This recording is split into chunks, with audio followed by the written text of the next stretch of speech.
Hi, so this is the part two of the Camels with Hammers show. I am Dan Finca, host of the Camels with Hammers show, and I'm here with my best friend from college, Bede Hazlet, who is a Benedictine monk. He was instrumental when he was in a period of doubt while we were college students together, a period of religious doubt inspired by Friedrich Nietzsche, who's inspired me to go read Nietzsche. Bede is openly gay and yet celibate as a monk. And he is we're discussing the morality of homosexuality and the church's role in defining homosexuality for many people, and how the Catholic Church understands homosexuality. And what John is arguing, I call him John because that was his name before he became a monk, and he says I'm allowed to call him that. He says that he's arguing that the church is always evolving, that it has room for a progressive revelation. Not I'm saying that's progressive, that's a loaded word, but progressively understanding God and having moral change. And I'm arguing that the church has been so far behind historically that there's no evidence that's being especially guided by God. And John is starting to concede that the church is like other human institutions in coming to learn. And what I'm saying is that unless there are special indicators that God is especially guiding it towards truth and especially guiding it towards morality, such that we find in the church, insights into truth and morality that are ahead of the curve instead of constantly seemingly behind the curve as it looks, especially in our day in which the church is so responsible for so many ruined lives of gay people, including so many suicides, traceable to Christian teaching and Christian attitudes and Christian institutions. I'm saying these are signs that the church is not even a particularly morally good institution, let alone one especially guided by a morally divine being, a morally perfect being who loves humanity.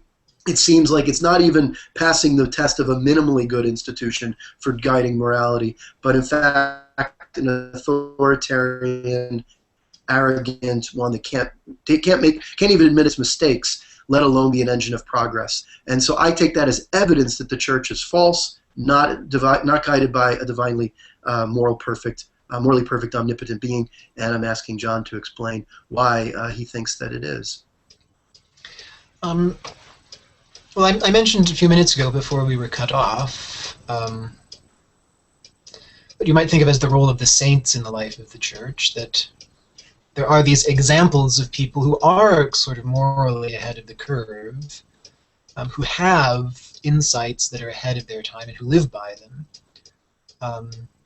That's important, it seems to me, but it's also important to recognize that the church, as I understand it, doesn't pretend to stand on its moral credentials.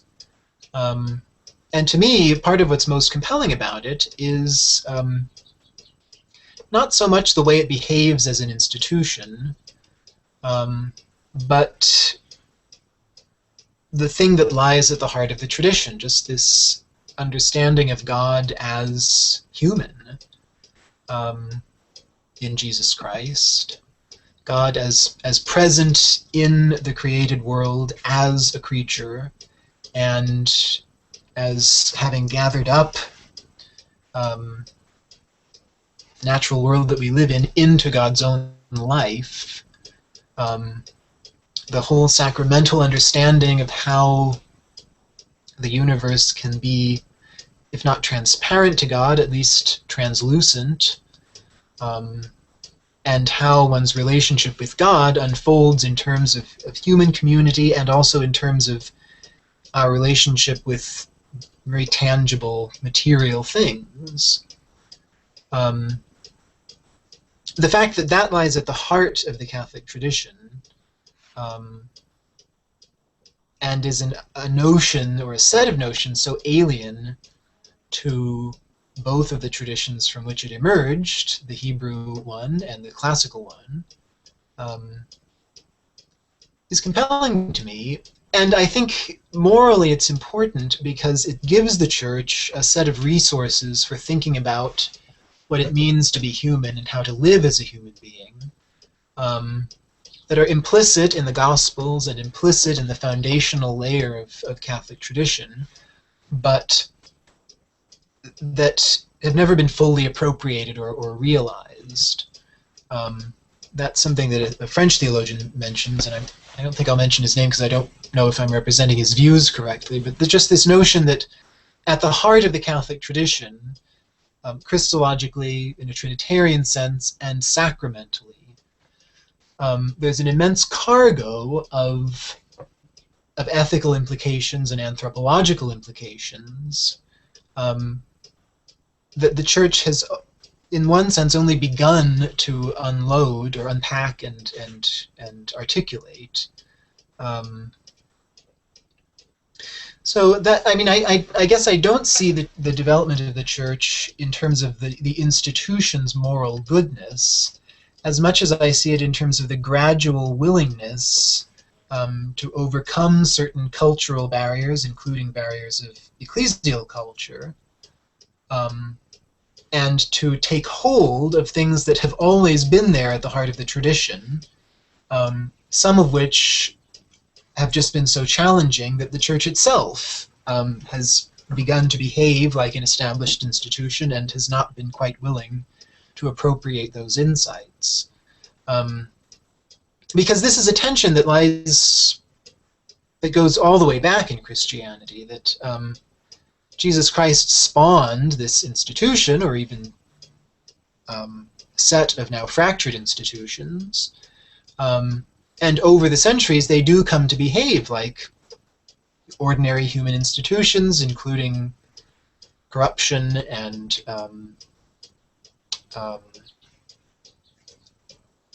paternalism and so forth. And yet there's a great deal that Jesus Christ himself said, or is recorded as saying in the Gospels, taught, and represents, that can't easily be accommodated to the requirements of maintaining that kind of institution. And to me, the way in which those two things have worked themselves out in the life of the Church over the centuries is fascinating and compelling. But how is it compelling of truth? How is it compelling of special moral guidance? It's an interesting story if you're trying to rationalize the whole human progress as guided in some way towards the good. And if you want to read that dialectic as having a divine hand behind it, and if you were trying to rationalize from that assumption, or if you took that as dogmatically true, but why in the world should anyone looking from the outside see it as anything but maybe an interesting myth about humanity having a divine character in God and Jesus, or something like that, or the divine having a human character? It's an interesting myth about human nature, but where there would be a notion of there being, this is really being guided by a supernaturally omnipotent, omnibenevolent being. Why would such a being, again, have its own institution be such a haphazard mess and not be the beacon on the hill? Not really be, that's specially, like, unavoidably, wow, these are the people who are divinely inspired. I would almost believe, personally, if Plato was said to be divinely inspired, I could almost believe it. Not because Plato's exactly right, he's quite wrong on a lot of things, but I could still see more resources of moral genius there. More resources had his insights been, really fully appropriated, at least some of them, I could really see something there. But even then, there's still fallibility of the human. So the question is, like, it seems like there's no evidential reason or any preponderance of rational reason to think that this is the most likely candidate to be the vehicle of what you're claiming is a perfectly morally good God's beliefs. Like recently on your Facebook page, you talked about having internalized in your own psychology, you deal with these feelings that this God is like the bigots, the worst of the bigots who you have to deal with, and hates you the way that you feel like they do. The worst homophobic bigots. And it is the case that the people representing your institution are those people. They are the ones who have demonized you for being gay. And in that context, the leap to assume that this God is really there and on your side, it just seems so out of whack with what's palpably observable. I'm not sure it's fair to say that that the Catholic hierarchy is among the foremost bigoted demonizers of queerness. It's true that there are some fairly unnuanced statements from time to time, but I personally have not encountered outright. But the ability, the attempt to shift blame for authoritarian cover-ups of child rape onto gays is just appalling. That too is something that's been... And the authoritarian nature of the institution... That too is something that's been advocated by a fairly small but vocal minority. Among the Church's hundreds of bishops, I don't think very many have taken that kind of attitude. And in my own experience, the reverse is what tends, within the life of the Church, to be most often articulated, that there is no group definable by orientation that's to blame for the sexual child abuse crisis, but that there are aspects of the Church's culture itself that are part of the problem. Those other voices are very strident and tend to be focused on in the media, but they're not really the majority voices when you think of the Church as a whole. But that wasn't your central question. The central question was more about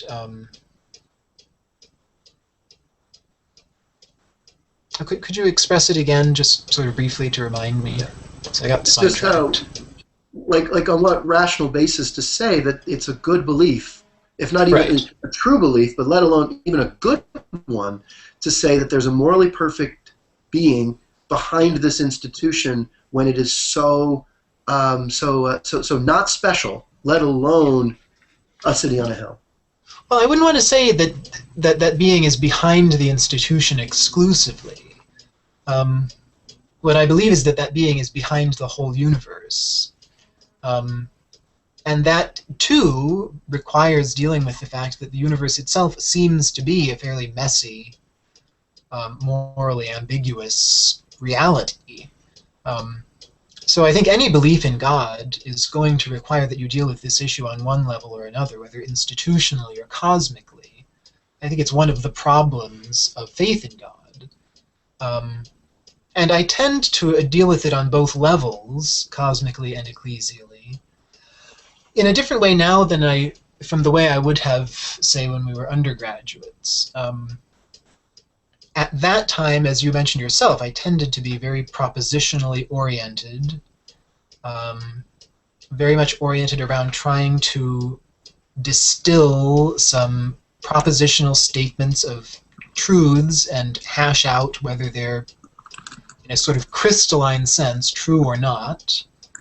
I aspired, I think, to a very unpoetic, univocal way of using human language.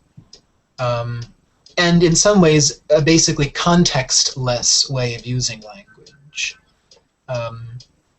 Since then, I've come to think in a different way about all those things. I've come to appreciate, for one thing, that language by its nature and at its roots is poetic. So that everything one's going to say, no matter how much you try to express it in a crystalline, univocal way, is going to have lots of other things that it says at the same time. And I don't want to say that leads me to think in more vague terms about truth claims, but it does lead me to think in a different way about what it means to say something that's true. And it certainly leads me to think in a very different way about myth, for example. A much richer way, seeing myth as potentially communicative of very deep truths, but not in that crystalline, propositional sort of way. that used to be so important to me. And I've also come to think in a lot of different terms, in terms of about how language and community interrelate, and how aspirations to truth and claims to have access to some truth or some wisdom function in community terms. I guess my goal in the past was to get access to a set of propositions that I could strip out of whatever community context they might have originated in, and work out as true or false in a sort of vacuum. That I've come to see as a self-defeating project, and I've come to see this whole way of dialoguing toward the truth in terms of living within and appropriating a tradition of one kind or another in a community of one kind or another. And that, I know that will all sound very vague and unsatisfactory, but that's how I've come to think about this. And to give a lot more credit to what one of your blog readers has called, I think, deep human intuitions about things. That was one of my major issues as an undergraduate. I have these intuitions about, say, logic, but I have no way of establishing them other than by deploying the very resources that are in question, logically.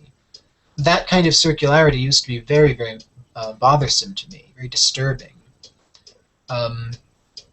Now it doesn't bother me. I see it as just the way human thought, human language works in human community, and if we're going to have any access to truth or wisdom, that's how it's going to be. But there are ways to check. Yeah. Not everything is a self-contained system. You know, No, scientific no. methods of objectivity, logical canons, Right. testing logical consistency. And so But that's, one of those tests is if you have, if you do have certain beliefs about what's psychologically and morally good, and then you have a claim that somebody else is making that you concede is destructive or impediment to people's real lives. As the church is taking centuries, there are people who are right now dying. There are people right now being denied their rights to and their ethical at homeness in the world as gay people. When you see a church standing athwart of that, like there's a contradiction morally there that no amount of poetization or talking about internal coherent systems and communities can deal with. This community harms people. yeah, but every human community harms people one way or another. Right, but none of those claim that they're specially guided by God. None Right. of them put the lever onto their authority that says don't question us, defer to the church, take things as dogma. None of them, or when they do these things, there's authoritarianism that's so antithetical to people's healthiness. And that's so all human institutions are corrupt, but not all of them have built-in mechanisms for bullying people into submission who dissent.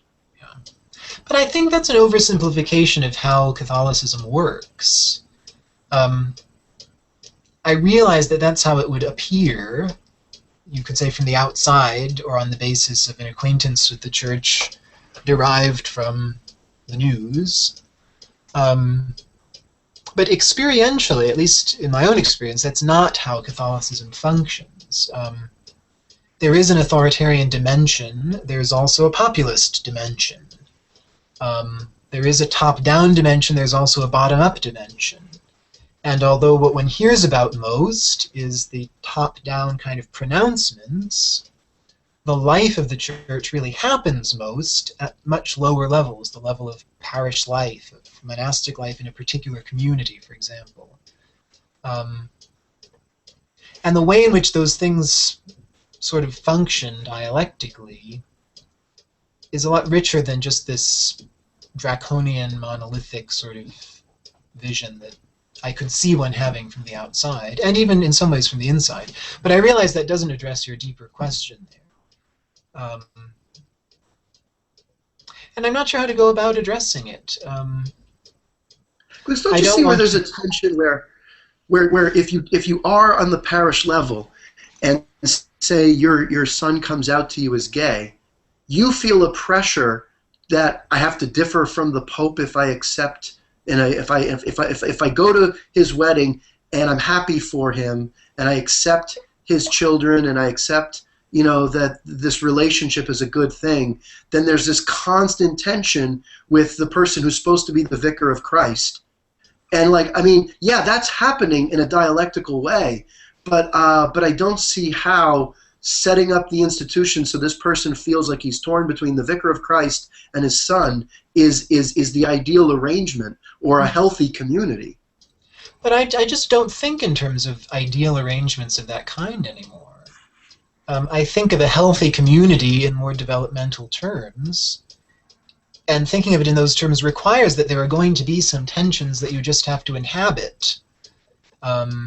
If there weren't, there would be no dynamism, there would be no possibility for deepening or developing. And it's true that's difficult. I know that full well from my own experience. But I don't think it needs to be fruitless. That does leave unaddressed this deeper question of, well, what about people whose experience in the Catholic Church, as far as sexuality goes, has been so toxic as to drive them to suicide, for example? I don't know how to address that, because I would see one's experience in the Church as in continuity with one's experience in the human community as a whole. And that has been a part of one's experience in the human community as a whole, too, until quite recently. And I think in practice, the way people in this situation are actually dealt with pastorally tends to be much more sensitive than you might imagine. It does involve the tension of recognizing, well, say trying to get married as a pair of guys or a pair of women certainly is in contradiction to the Church's current teaching about sexuality. The Church would not say you're evil because of that. The Church would say that you're practicing a disordered sexuality. But if you have the courage to recognize that that is a tension within a developing institution, I think it can be fruitfully lived. And I think that in actual pastoral practice, it's usually dealt with fairly sensitively. This will vary culturally, though. But no matter how sensitively you're dealing, the fundamental choice is only celibacy or apostasy or sin. I mean, no. No matter how sensitively you put that choice to somebody, but that's not the fundamental choice. I mean, there's also this possibility of conscientious dissent. But that can't be. That's not being acknowledged by the Vatican. Of course not, because part of the Vatican's job is to discourage that. Right, but you see the structure of the so you say that you need a dynamic institution. That's fantastic. That's why we have democratic institutions. That's why we have academic institutions that are dialectical. But the problem is the way that those other institutions work to create dynamism is by not having any one person set up as an authoritarian vicar of Christ. You don't have in other institutions the authority to stop someone from having the ability to teach within the institution just because they dissent from the vicar of Christ himself. So it's that authoritarian structure which is so antithetical to this dialectical process, which does put people out on a limb where if they're to be conscientious dissenters, they're dissenting from someone who has a reputation for infallibility. Might be only when he wants to sit on the throne in a certain case and speak infallibly, but the dogma, but the ethos is out there that the guy has the final word, and that ethos is a structural impediment to progress. And even if the progress happens anyway, and even if bold and daring and brave conscientious dissenters are out there anyway, you have a system in which to think the new and brave and morally advancing thought is to be threatened with an implicit threat of excommunication, an implicit threat of sin, an implicit threat that God is against you. And it's getting to the point where the Church would rather shut down its own adoption agencies than even allow non-Catholics to adopt. I mean, it's coming down so strongly against gays that to say that it makes any sense to say this is the institution guided by God, a morally good God who morally loves you, and if you disagree with it on homosexuality, you can still dissent. Yeah, maybe you can, but it's not at all an institution which sets that up to be something that people of normal moral fiber and intestinal fortitude can deal with. And a lot of them are suffering in contradiction, and a lot of them are going celibate, a lot of them are killing themselves and suffering in ways that are so counterproductive and so traceable to the authoritarian structure of the institution. I'm not sure that that's true, though. And I'm not sure that the way the church is structured is as antithetical to development as you're arguing. In the popular mind, is it? In the popular mind, certainly. But in the way it actually come from? What? But where does that come from? How does the popular mind get so distorted on its own church's dynamism when that popular mind is catechized and the people are forced, as children, they're brought to the church, they have to go through this, and yet So they you mean still the come out Catholic with the mind? misconception. What? You're talking about the Catholic popular mind, then? Yeah. Okay, I thought you meant just in the mind of our culture at large. I think in the Catholic popular mind, that's not as big of a misconception, although certainly it's there to be found, in part because catechesis is not always well done. But the reality is a lot more nuanced. I mean, there's a lot of breathing room theologically. It's true that theologians are occasionally asked not to write anymore, but it takes some doing to get to that point. It's very, very rare, even unheard of, for a theologian to be excommunicated for saying something disagreeable. But that whole tension is part of how this works out. I mean, theologians can advocate increasingly radical ideas. At a certain point, they're checked by the intrinsically kind of conservative and stabilizing papacy. And over the course of time, those ideas kind of resurface and get reworked and discussed, and some of them will probably gradually be appropriated. I think that whole process is actually very fruitful in terms of trying to maintain both a pattern of development and a stability and unity as a kind of community, a huge community. And I think the current Holy Father is a good example of this. As a theologian, he was not unprogressive. He himself was in some ways on the theological vanguard in the 60s, understanding his role in terms of kind of advancing the tradition, proposing new ideas. When he began to take on hierarchical responsibilities, consummately now as Pope, his role kind of shifted. I don't think his most deeply personal intellectual commitments have changed very much, but I think the context in which those play out in terms of his role have changed a great deal. You're right, the whole sense of how this works is not very well understood, even among Catholics. And yet that is how it works and is working. So I'm not sure what more to say. Now, do you is there a lot of? I mean, I asked some of my Facebook friends for questions for you, and one of them said that he worked with a monastery that was Episcopal, and they had a small number of monks, and he said nearly all of them were gay, and he wanted to ask what's up with that. Like, is there a lot of open homosexuality in the monasteries? I mean, a lot of people think the only reason you would be a priest is because, and deal with the burden of celibacy is because you were gay and you didn't have an outlet for that. And related to this, a harsher kind of charge, Andrew Sullivan very frequently will blame the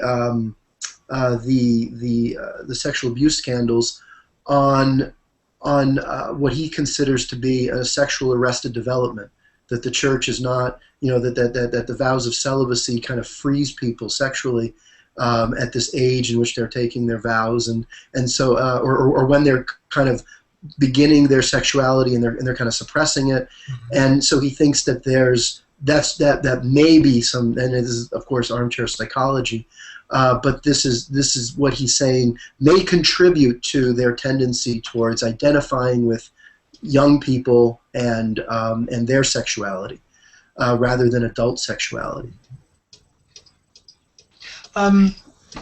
Well, first, I can only speak about my own monastery. And I don't think it's true that most of us are gay. I think most of the monks of our community are straight. I know I'm not the only one, but certainly gay monks are not in the majority. And I think that's probably true for most monasteries, that maybe there are a bit more gay monks than there would be gay people in the population at large, but I don't think we're a majority. Maybe, I mean, other specific monasteries could be an exception, like this Anglican one your friend mentioned. And I think it's also important to recognize being celibate is not part of the essence of vocation as a priest. It's part of what has been the practice of the Roman Church for centuries, but it's not essential. It's not the practice of Eastern Catholic or Eastern Orthodox churches. Their priests can be married. So it's a disciplinary norm. It's not part of the essence of the thing. And that's something that I think needs to be discussed. It is part of the essence of being a monk. As a monk, you commit yourself to a life of singleness in community, and you really need to have a specific sense of calling to that. And that's something that I find fascinating. I mean, it's certainly a struggle for me to live this way. And yet, my therapist, who is not Catholic, has no particular sympathy for monastic life, although she's not opposed to it,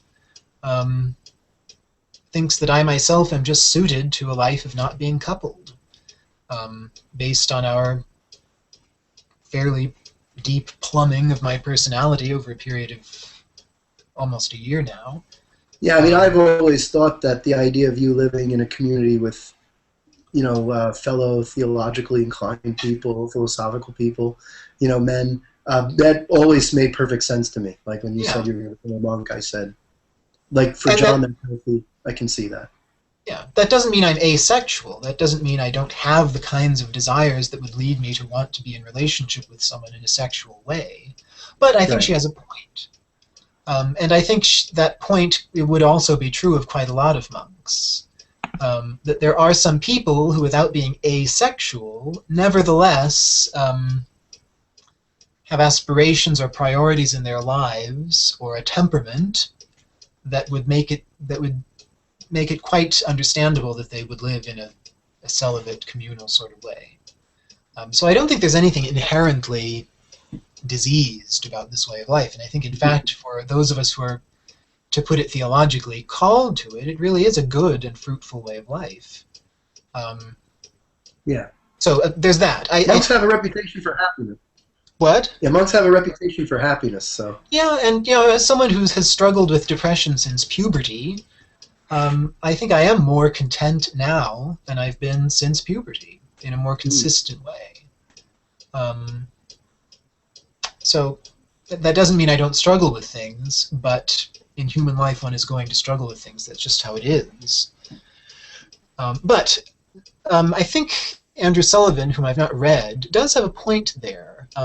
This is something I've noticed and that I've talked about with other monks, that a life of celibacy in community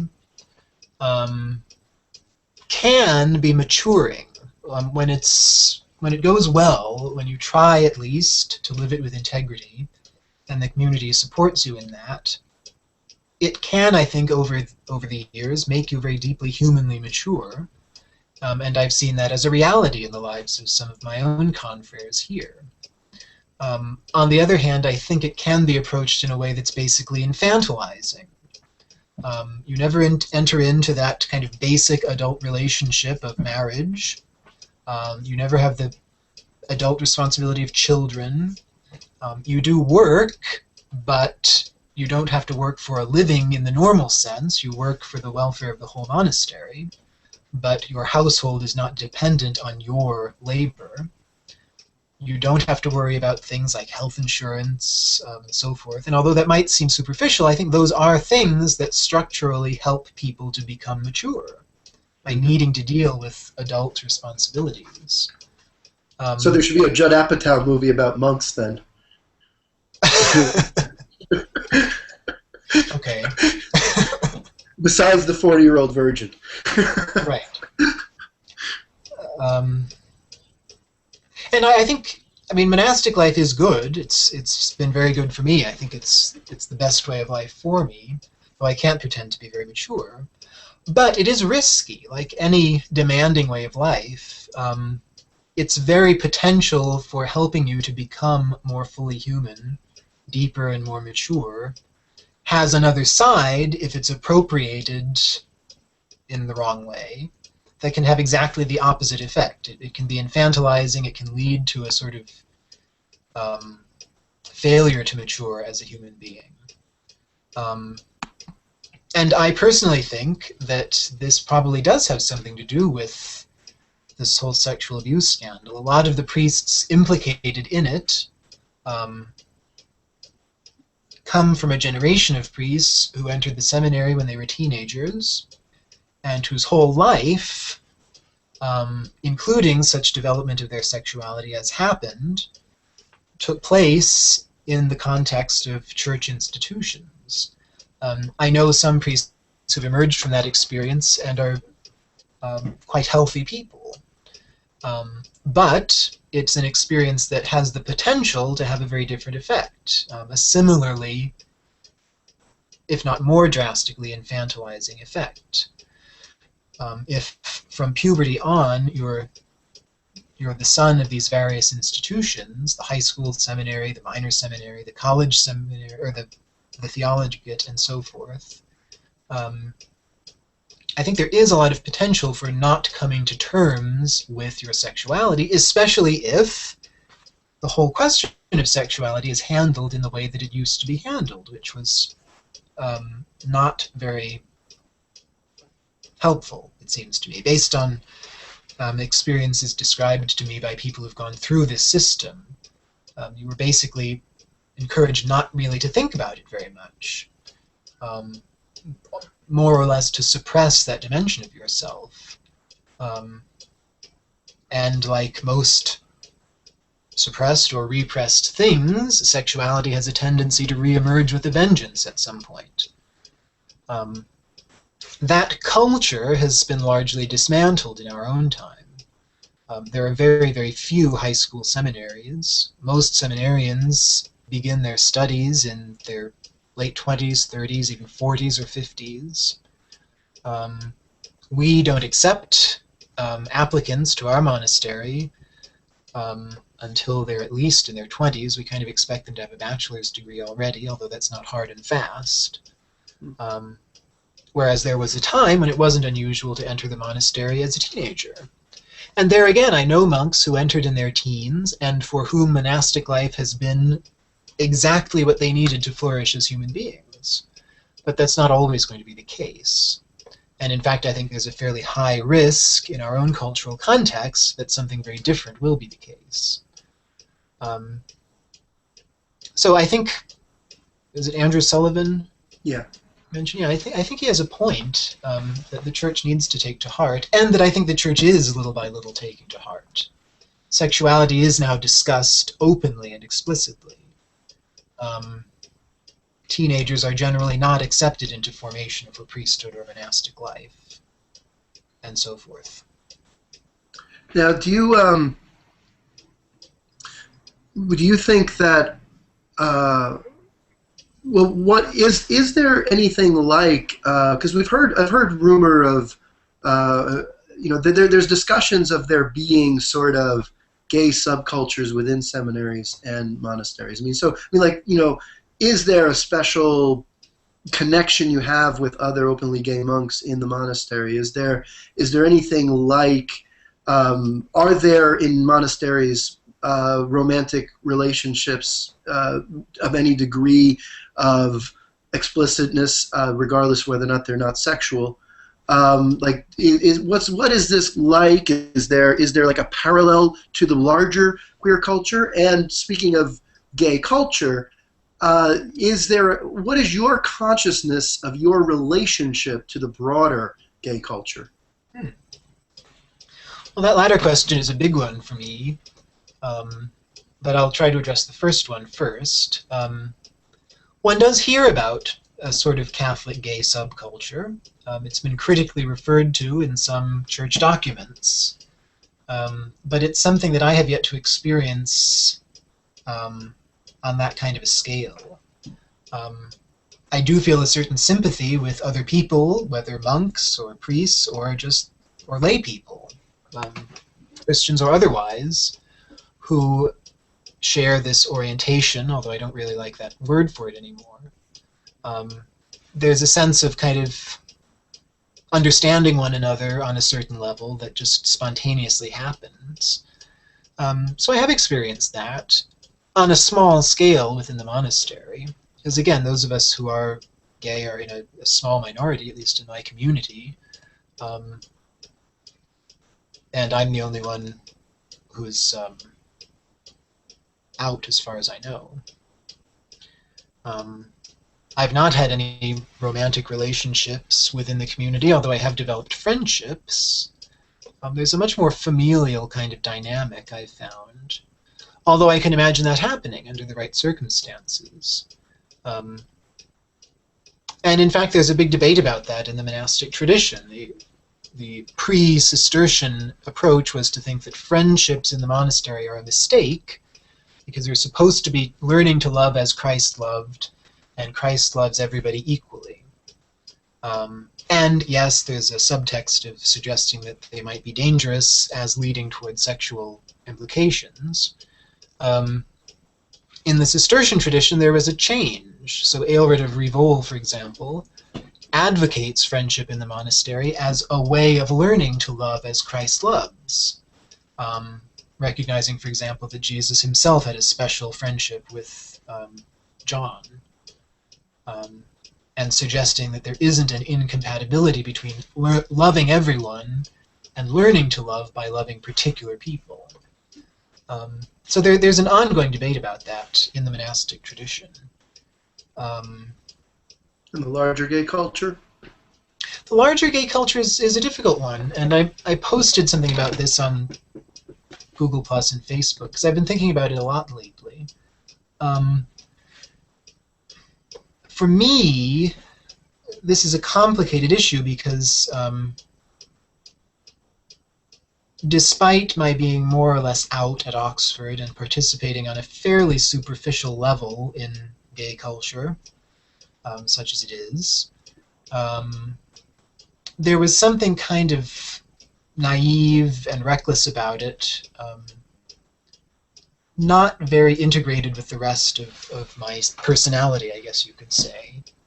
And what I found is that it's the resources of the monastic tradition itself, the Desert Fathers, the Rule of Benedict, just the experience of community life, and the priorities of monastic life, one of the major ones of which is learning to know who you are, recognizing that you can't become a good person unless you know who the hell you are as a person.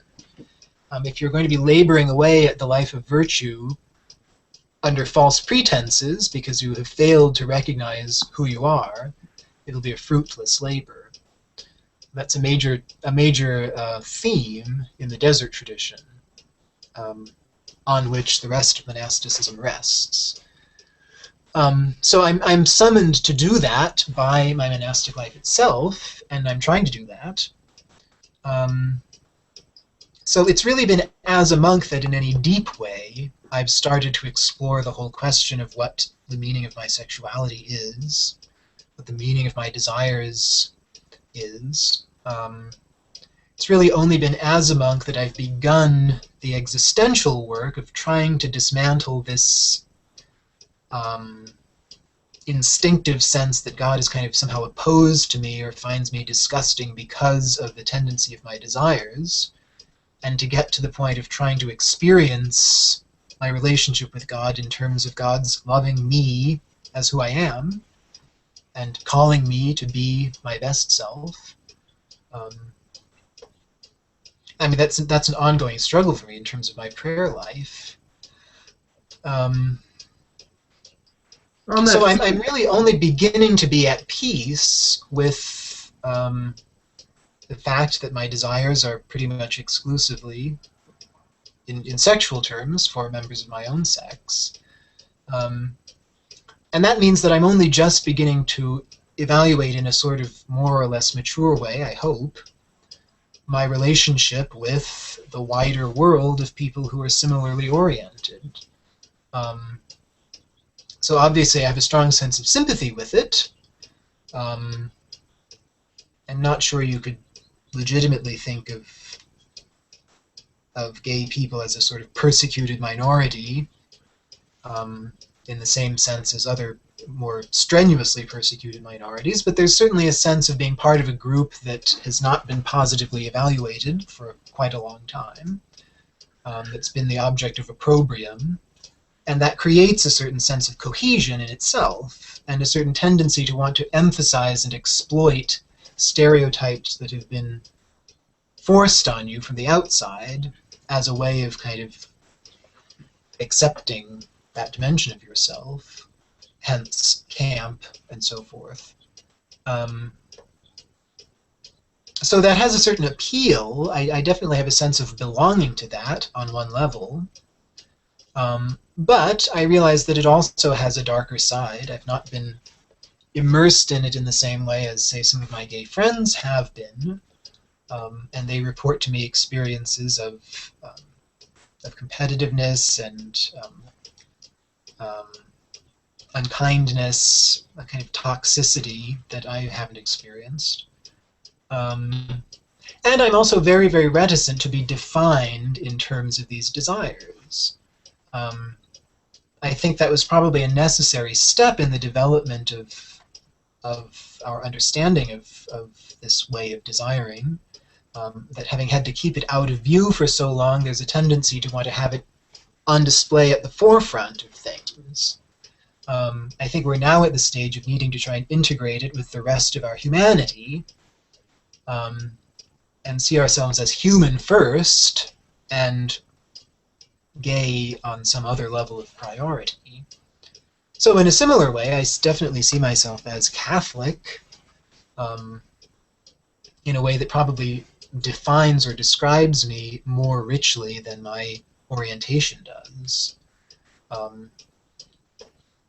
So I'm sympathetic with again, two poles here. The pole of gay culture that wants to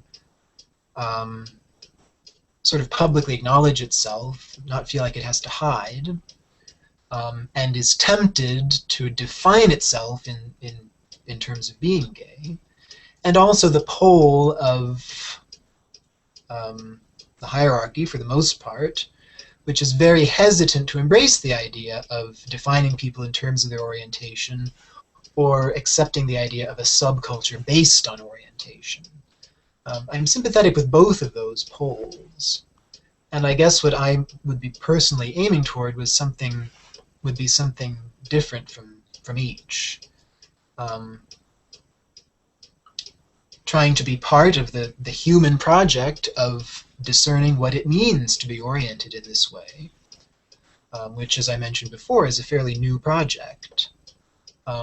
But also sharing the ecclesial reticence to define people in terms of this way of desiring, and sharing a certain hesitancy to embrace a subculture that might have a tendency to fracture the larger human reality of which we're a part. Now, would you say, okay, so I'm going to ask several questions because we're running out of time, and so I'm going to give you a chance to give an integrative answer to several points. So these are unrelated questions, some of them unrelated, but I'm just going to throw them all out and give your last remarks. So the first question is, but we'll make the theme here Christianity and psychological health, right? So the question will be this. These will be the questions together. One of my readers asked whether or not you found that your faith what was the interaction between your faith and your mental illness, is as both a help and as an antagonism for it. Related to that, would you be willing to condemn reparative therapy that tries to teach gay kids to be straight? Thirdly, I mean, very recently, your last most traumatic episode was, I believe, a year ago. You had your worst incidents, and then finally, along all of these lines, I guess the fundamental question is: are you trying to understand your homosexuality as still something inherently good and a gift from God that you need to come to terms with in a different way than consummation? Maybe through sublimations, maybe as an obstacle for growth or something? Or are you seeing it as an inherently sinful part of yourself to be expunged? So how do these things about how you find a mental balance, whether or not you would approve of other people taking measures to try and become straight, what is it, and how all of this and your general issues with depression and mental illness, how does this all combine for a picture of the interaction between your faith and your well-being psychologically? Well, first, on the question of faith and psychology, I think that the best way of putting it would probably be to say that my faith at its best or deepest has been and remains a help in terms of my psychological health. My faith at its most naive and superficial is a hindrance. And I think that naive, superficial level of faith has an idolatrous element that really needs to be expunged. This way of idolizing what? Idolizing a God that's too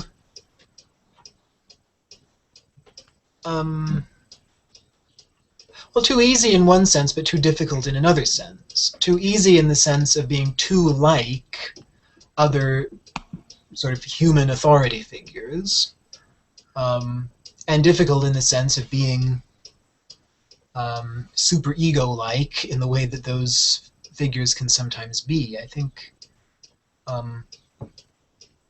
getting to a deeper level of faith that acknowledges that I'm loved by God, period, without qualification, and that I've been made by God, so that whatever is essential to me, to who I am, comes from God and is good and blessed and loved. And that aspects of myself that need to change, selfishness, injustice, lovelessness, and so forth, are deficiencies that God is eager to help me to fulfill, you could say. But that God is not an entity that stands outside me and is waiting critically for me to pull myself together and sort of grumbling in the process. God is within me and around me as love, and helping me to become love. Also, I found that in the course of, I mean, I've been in therapy before in various degrees, but for the last year or so, it's been in a fairly intensive way. And I'm constantly noticing parallels between what I take to be the best of contemporary psychotherapeutic practice, because I have a very good psychologist, and the tradition of the Desert Fathers. There are constantly occasions where my therapist will be telling me something and I'll think, gosh, that's just like what I read in Evagrius Ponticus or the Sayings of the Fathers or something. This whole sense of being aware of your thoughts and their direction and being prepared to arrest them early on before they start moving in a toxic sort of direction. It's very much a part of the desert and of the wider monastic tradition. Sounds like the Stoics. In some ways, yeah, probably influenced by them. So I think basically my faith has been a help.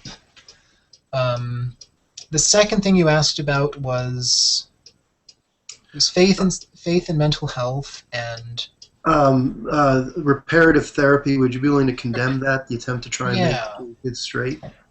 I think condemn is probably too strong a word. I would certainly be strongly critical of it. I can't imagine it being helpful in my own case. But I'm not sure we understand the phenomenon that it's trying to deal with, namely the phenomenon of queerness, deeply enough to say whether it's a good thing or not. I'm inclined to say it's not a good thing. It strikes me as fundamentally destructive. But I recognize the possibility that for some people, gay kind of desires at one point in their life, maybe some gay behavior at one point in their life, might actually represent something temporary that they'll move beyond. But I don't think one can expect that that's going to be the case for most people with those desires. So I think setting up as paradigmatic the idea that if you have these desires, they're an illness to be cured is certainly a mistake that I would condemn. But recognizing that these desires can play a complicated role in somebody's life and might not be with you for all of your life, might not be part of who you most deeply are, that's probably true for some people. So using it as a kind of therapeutic paradigm, I think, is not a good thing. Recognizing the inherent complexity of this whole question of orientation, I think, is a good thing.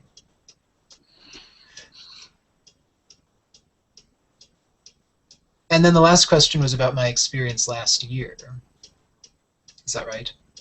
Yeah, the experience last year, and then also whether or not you fundamentally come down on the side that God made you gay and you want to come to terms as a positive thing in some way, or fundamentally sinful. Like, it seems like you have a very ambivalent view on whether or not you should hate that part of yourself or own it in some other way.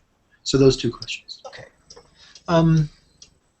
Well, basically the way my experience of depression has worked is that it began when I was an adolescent, and has been a constant undercurrent of my life since then, but has flared up more or less seriously at various points. And I think there have been about 3 really major flare-ups. 2, one when we were undergraduates together at Grove City, which you've described. Again when I was at Oxford, and then again almost a year ago, last November. And each one has been worse than the last. Each one has been more serious, has involved more grave thoughts about the possibility of suicide. And I should mention that there have been about 5 suicides in my family within my lifetime, so that's that places you at risk to some degree. So this most recent one happened almost a year ago. Began with just a lot of stress in my life, not with bad things necessarily, but just being very busy, having to deal with some difficult situations, getting very angry about something on one occasion, starting to drink by myself, not a good idea, and then just plummeting into the abyss of despair. It involved, for the first time in my life, hurting myself, cutting into myself, quite superficially, but repeatedly, and thinking very seriously about suicide, and in fact also for the first time thinking very concretely about a means of doing that. I could take this razor blade I'm using to hurt myself superficially and push a bit harder in the right place, and I could achieve this. The monastic community was concerned, but I'm fairly good at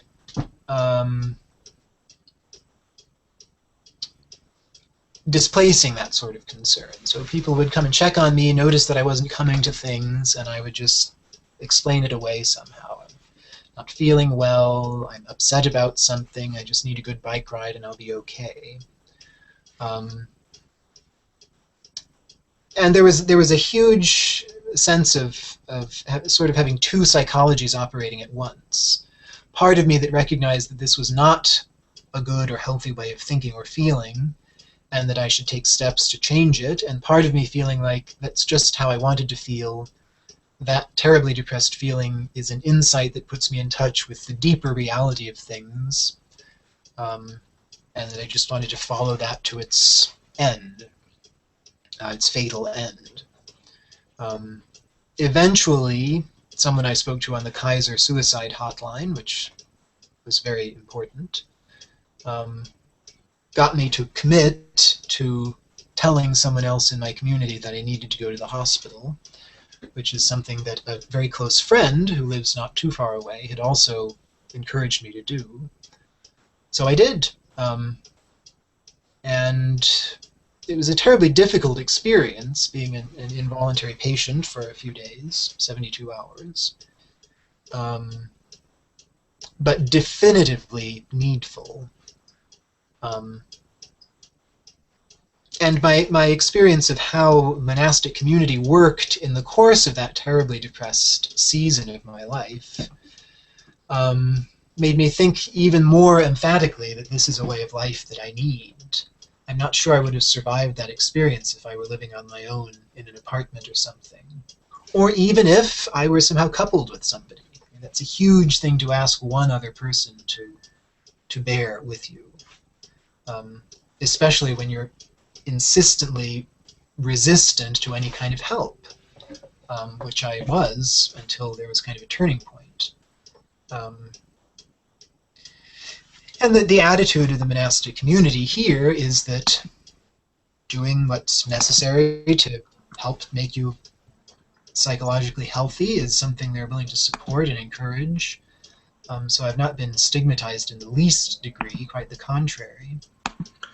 And it's even been suggested to me by some monks that this is kind of a sign of vocation, which is how I take it to be myself. That the fact that I have these struggles and that being in monastic community is a context in which I can work them out in favor of my own mental health, but also live in a way that's fairly stable and supportive and allows me to be fruitful in terms of the various sorts of work that I do is a sign that this is a good way of life for me to be living. So that kind of forced me to recognize that my tendency to romanticize depression is something I need to maybe not get over, but contextualize. What was that romanticization like, and did it involve theological grandeur? Some sense of cross-bearing, although that remains, but also a sense that life is tragic, which to some degree it is, that lots of creative people of depth and insight are quite unhappy. So maybe my being quite unhappy is a sign that I might have some depth and insight and creativity. And also this sense of having a dark, hidden, despairing part of myself had a certain romantic appeal. But I was forced to come to terms with the fact that this is a potentially fatal illness. And the more I romanticize it and resist its treatment on those grounds, the more likely it is that it's going to have terribly destructive and even fatal effects. So I've come to accept thinking of it in fairly clinical terms as something to be treated with medication and therapy, something to be vigilant about. And I've also begun to step away from my tendency to romanticize sorrow itself, to think that being a sorrowful, melancholy person most of the time is who I am. I've come to see that if I accept that, it could well lead to my death, and that it's better to aspire to being a fairly content, healthy person, recognizing that there is always going to be this melancholic dimension of myself. It can't be eradicated. Right, because I remember the way that you had, this is going to be a crude simplification, so I apologize because my memory, but I remember you have coming to terms with becoming a believer by having a very much a theology of the cross, and the idea that what Christianity fundamentally centered around was the idea of Christ's suffering with humanity.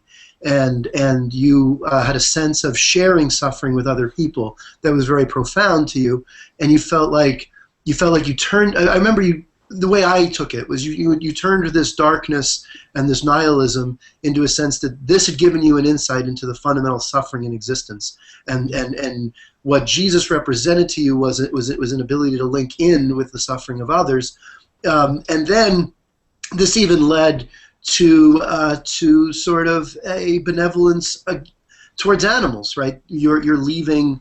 I remember you leaving. Your circumstances of leaving the seminary involved disillusionment over something you had done to protect an animal, and you felt and it violated some rule, and you felt rather disillusioned at the church's callousness about that. And again, so this all connected to a sense of suffering, which made you an empathetic person and not a judgmental one, and somebody who could be very nurturing in some ways, but there could also be sort of a romanticization of suffering that again is a problem with that I have with Christianity, is that it does sort of glorify suffering. I mean, the infamous example that Christopher Hitchens points out is Mother Teresa, who ran her hospice not with any attempt to heal, but to sort of luxuriate in the suffering of people and celebrate suffering rather than celebrate an ideal of wholeness and flourishing. So what are your thoughts on that? I don't think that's quite true of Mother Teresa. Although I do think she's paradigmatic in another more positive sense that I don't think we have time to talk about. I still share that emphasis on the theology of the cross. That was a big part of my interest in Luther. But not as a way of glorifying suffering. It's just as a way of flying my colors as being an enemy of triumphalistic Christianity, I guess. A way of insisting that Christianity does not propose that by embracing Jesus Christ, your problems will be solved in some miraculous way. It seems to me that one of the deepest insights of Christianity is that there's something about the presence of suffering in the world that God takes seriously and shares in, and that must not be trivialized, that has to be come to terms with, but that can't be explained away and mustn't be trivialized. So that's still very important for me. And there was for a long time I tended to think that it's kind of like something Woody Allen says at the beginning of Annie Hall, I think, that as long as anybody's unhappy, I can't possibly be happy. I still sympathize with that to a large degree, but I've come to recognize that if I allow myself to luxuriate in my own melancholy, it will basically disable me in terms of my being able to be of help to anyone else, and it could kill me. So I've come to see that working toward my own contentment is basically a necessity if I'm going to be available to work toward the flourishing or contentment of other people. And I do think it's a dark truth that suffering teaches you things that can't otherwise be learned. Empathy, patience, love, ultimately. And I do think that there is some deep relationship between that reality and the fact that suffering seems to be an inextricable part of our experience in this world.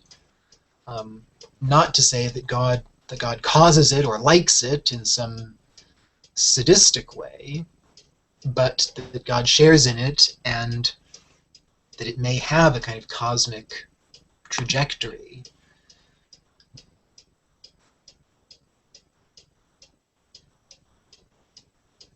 Okay. And so finally, just to get back to that last question never answered, would gay, good or bad? Right. Sorry, I didn't mean to neglect that. No, it's okay. It's okay. I gave you like 5 things to talk about. Well, not yet understood, I think, basically. I guess I've gotten to the point where I think of it less in evaluative terms than in terms of its being part of who I experience myself to be. I'm convinced that whatever's essential about me is not going to be evil, and I'm still exploring what that means. That's not a very satisfactory answer to that. certainly I'm strenuously trying to rid myself of the sense that I'm the object of divine disgust because I have these desires.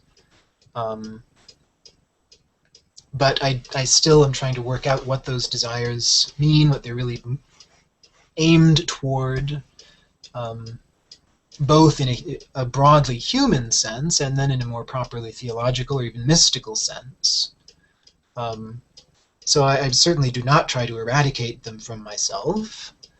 I don't see them as something inherently sinful. And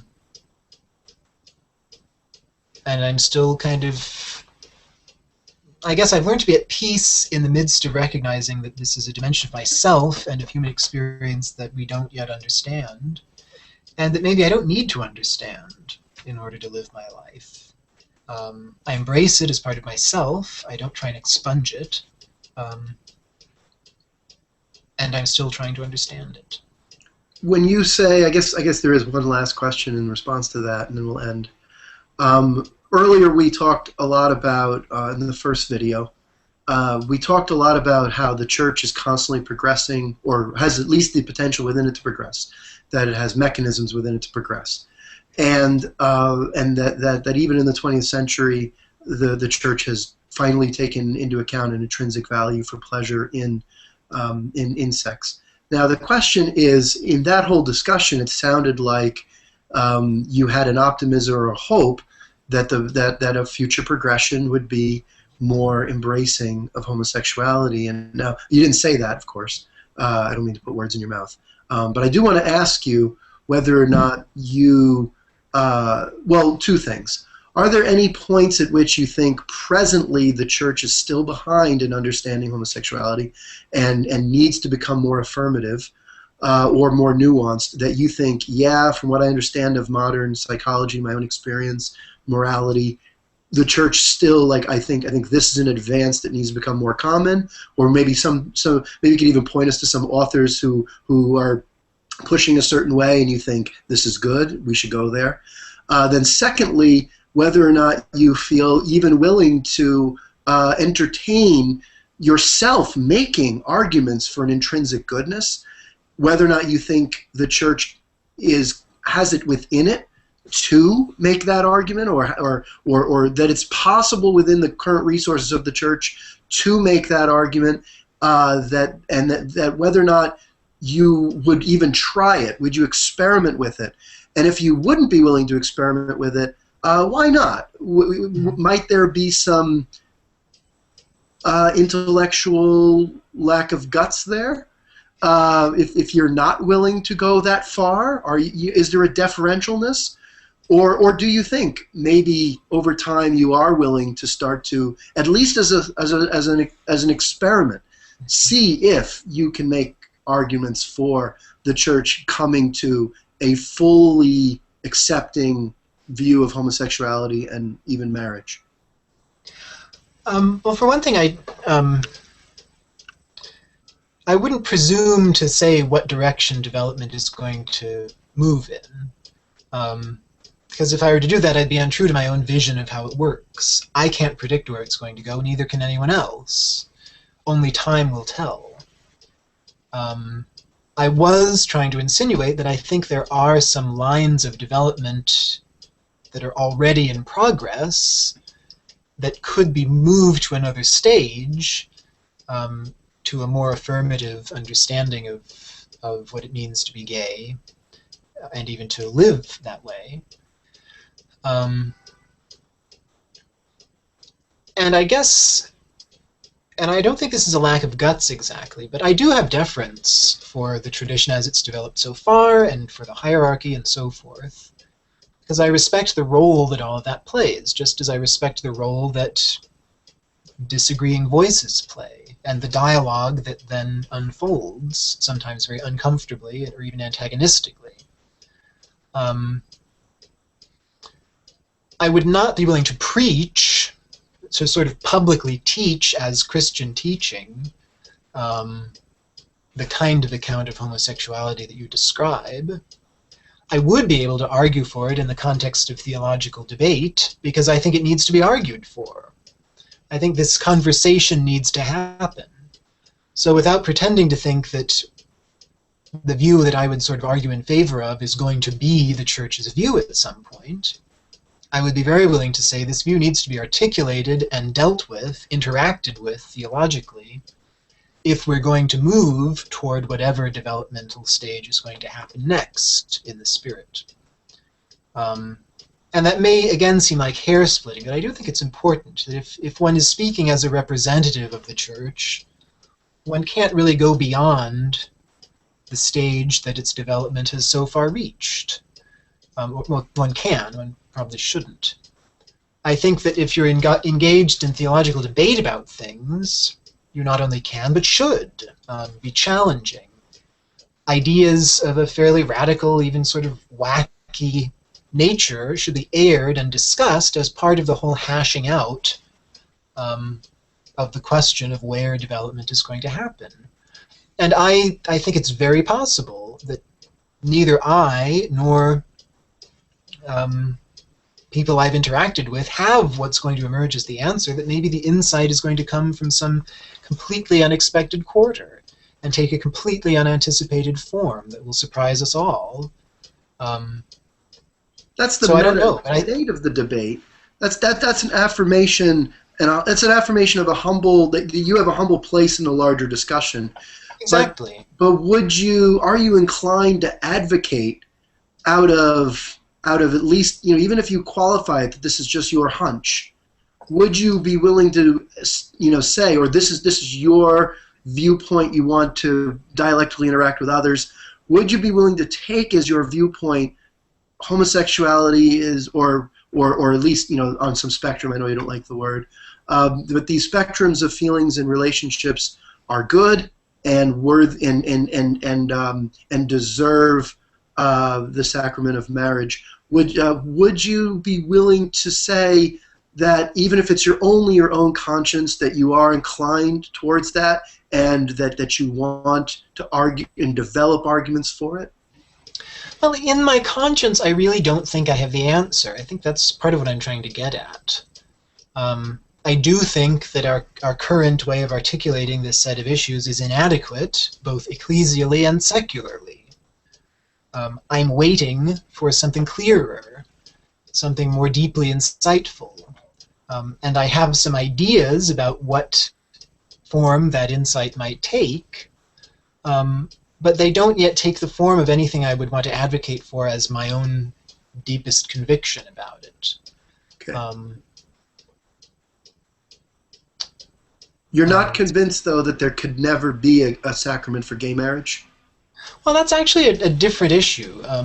Even if I were to say that gay relationships can be good and blessable, which is something I think needs to be discussed and argued about, and I have very deep respect for people who are living those kind of relationships as Catholics in a conscientious way. I don't think marriage is the appropriate category for it. I think marriage as an essentially sort of heterosexual, potentially procreative institution, understood as a sacrament, is something that should probably remain intact. And that was even my conviction when I was in an Anglican context thinking much more progressively about these issues. I think the nature of desire between the sexes and desire for a member of one's own sex is just very different. So I don't think marriage is the right paradigm to be thinking in terms of.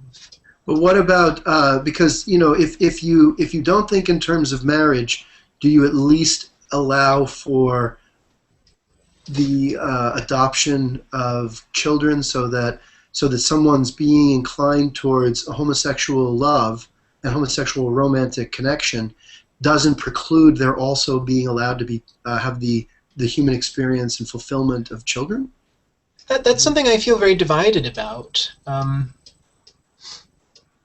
On the one hand, I think there is something important to be said for the fact that children naturally emerge from the context of men and women together.